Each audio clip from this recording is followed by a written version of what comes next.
Hey everyone, this is Angela from Bake It With Love, and today we're making our slow cooker Salisbury steak. This is a great, easy way to make Salisbury steak, which is of course a traditional dinner that we all love. So we're going to mix up our patties and add some onion soup mix and some au jus and an egg to it and fry them off.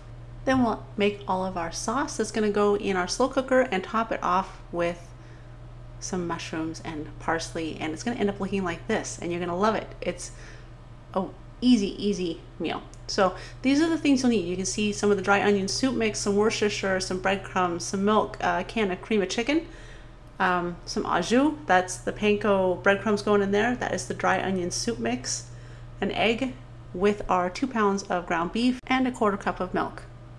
And then mix it up using your hands, put gloves on, whatever way you do this, but yeah, get messy, enjoy it, because you're going to be shaping the patties anyway. So I just combine all the ingredients, and then I'm going to divide this into 4 portions and split each of those portions in half to make my 8 patties that I'm cooking for tonight. See, and I'm getting to the end here, so I've got a skillet going with some butter in it, about a tablespoon of butter that's melting, and then I'm going to put these on my tray that I have ready for them. You can use a plate, whatever you have. I'm using a large baking sheet. I'm going to set these all out on it, and I'm going to do some salt and pepper and some flour on them before frying them off. And I'm shaping these as I go. You know, it doesn't have to be perfect. They're about a 1/2 inch thick to an inch. That's a big variable. But, you know, depending on how many people you're feeding, maybe you make your patties a little bit bigger. I did 8 today. They're, like I said, about a 1/2 inch thick. So I add a little bit of flour, just a couple tablespoons of flour that I'm using to spread across the tops of all of these, as well as a couple teaspoons of salt and pepper, and adding them to my nice warm frying pan here. And either it was planned or I got really lucky and they just all fit in this one skillet. So no, it was planned. I knew they'd fit. But typically, you know, normally with meats I say that you want a little bit of room between them, but in this case I am just doing kind of a pre-cook before they go into the slow cooker, so this works. Once they're in the pan, I do the other side, salt and pepper, the flour, all that, and just brown them. They don't need to be perfectly cooked through. We're just going to brown and sear those edges so that we seal in everything and we get a nice color on our patties for the Salisbury steaks.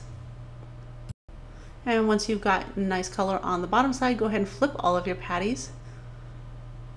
I try and remember what order I put them in, but this just doesn't work that way, does it?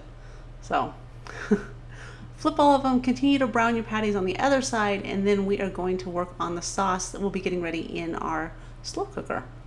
So these are almost ready to go, so let's switch over and get that sauce ready because it turns out really well. So that's our can of condensed cream of chicken soup. We're adding about a tablespoon of Worcestershire. Go light if you don't like Worcestershire that much. That's a packet of au jus, and then the last of the sauce ingredients is that cup of beef broth. Whisk it up, get it nice and smooth. And then we'll put our patties in the slow cooker. Now you can arrange them any way you like. I like to do like a layer on the bottom and kind of pyramid up, but it's not really that important because they're all going to get cooked evenly. It's just one of those little neurotic things. And then I add my mushrooms on top, which is not for me, it's for my husband and daughter. I'd skip that, but there's some parsley too. The parsley I like. I don't know what it is, I'm partial to it. I like it in my food. If you don't like it, skip it. If you like dried parsley, use that instead. Chives even, throw those in. So this is one of those great dinners that when you come to it and it's ready to eat, and you know, there's little, I don't know, we all look for those meals that are just really going to satisfy everyone and that are easy to make. This is one of those. You need this. So we're going to dish this up and enjoy it so much. By the way, this is another one of those meals that's going to have your house smelling fantabulous. You know, so the patties have a great flavor because they have that French onion, the dried onion soup mix in it, and then the sauce is amazing. It's a wonderful gravy. It's a wonderful quick meal. Can't advocate it enough. I'm telling you, you got to try this. So I hope you liked the video. If you did, please remember to give us a big thumbs up, and be sure to hit that subscribe button before you leave because you don't want to miss out on any of our upcoming recipes that we're going to share with you. We love sharing our recipes. So thanks for watching, and we'll see you again next time.